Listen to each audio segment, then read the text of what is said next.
This is not just another headline about Ukraine, because behind those flashing red alerts and nighttime explosions, there's something much bigger happening. A silent revolution in how wars are fought and who actually wins them. Let's talk about Ukraine's drone war and what it really means for the future of warfare. It all started in early 2022 when Russia invaded Ukraine. At first, it was tanks, missiles, soldiers. But as the war dragged on, something new started to dominate the battlefield. Drones. Now, both sides use them. But what's happening right now in 2025 shows just how fast this technology has evolved. Ukraine has been hit by more than 5,000 drone attacks since the war began. Many of these are Shahed 136 drones, built in Iran and used by Russia. They cost around $20,000 each. Cheap, disposable, and deadly. The missiles Ukraine fires to shoot them down,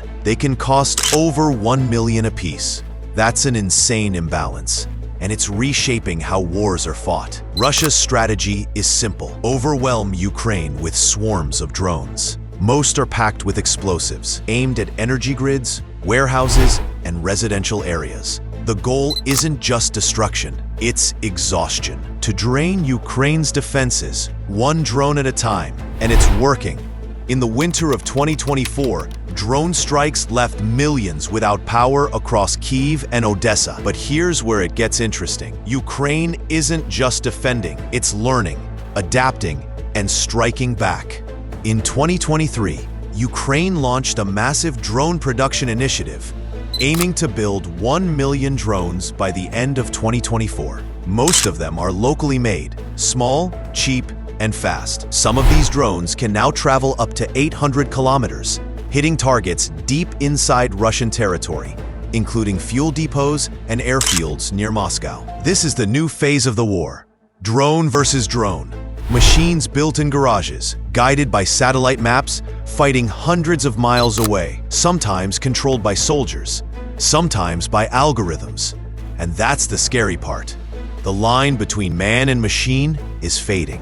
Ukraine has been experimenting with AI-assisted targeting, drones that can identify and lock onto vehicles automatically. Russia, too, has been using autonomous surveillance drones, scanning Ukrainian skies 24/7. Both sides deny using fully autonomous lethal drones. But let's be honest, the tech is already here. This is also the first war where crowdfunding is playing a massive role. Ordinary Ukrainians, engineers, students, even farmers are donating money, parts, and tech to build homemade drones. Some are made from 3D printed components, controlled via modified gaming controllers. It's war powered by the internet. Meanwhile, Turkey's Bayraktar TB2 drones, once Ukraine's most famous weapon, are now slowly being replaced by smaller FPV drones that can be built in a basement. They cost around $400 each, but can take out tanks worth millions. That's the kind of asymmetry no army in history has dealt with before. But here's the catch. For every drone Ukraine builds, Russia builds more. And behind both sides are global players: Iran, China, the US, NATO, quietly observing, learning, and preparing for their own drone wars. Because what's happening in Ukraine right now is basically a live laboratory for 21st century warfare. The US Department of Defense has been watching closely. In 2024, they announced new projects to develop AI drone swarms, capable of flying and attacking in coordination without human pilots. China's been doing the same, testing AI drone fleets that can fly in formation and overwhelm enemy air defenses. Ukraine's battlefield is shaping how these technologies will be used, and maybe misused, in the future. So, what's really happening with Ukraine's drone strikes? It's not just about Ukraine versus Russia anymore. It's about humans versus machines. It's about the speed of innovation, outpacing the rules of war. And it's about how a small, outnumbered country is rewriting military strategy for the entire world. Drones have made warfare cheaper, faster, and deadlier. But they've also made it easier. Easier to kill from a distance. Easier to hide behind a screen. That's the ethical dilemma no one's ready for yet.